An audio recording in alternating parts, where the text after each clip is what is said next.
Which of the following will alleviate, that is reduce, the concern that the results of Unithiol testing in humans may not be the same as that in mice? Where do we have this reference? Towards the bottom of the passage, it says that some researchers stress that the results for humans may not be the same. So let's look at the answer choices in this context. Answer choice A, humans respond to Unithiol faster. If humans respond faster, it does not necessarily indicate that Unithiol is effective. How the humans respond is not evident from this answer choice. So this answer choice can be eliminated.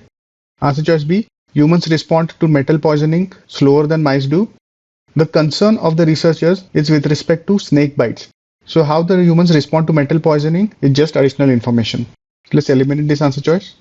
Answer choice C, if humans respond to snake bites slower than previously believed, it does not say anything about whether Unithiol is an effective treatment for snake bite.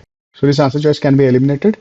Answer choice D, if humans respond to most drugs similar to how mice do, if this is true, then if a result is found positive in testing with mice, the same result can be expected in human testing. So this answer choice would alleviate the concern that the results of Unithiol in human testing may not be the same as that in mice. A good answer choice. Let's keep it on hold. Answer choice E, human responds to one type of medication faster than other type of medication. This answer choice doesn't say anything about the effectiveness of Unithiol. So this answer choice can be eliminated. D is the correct answer.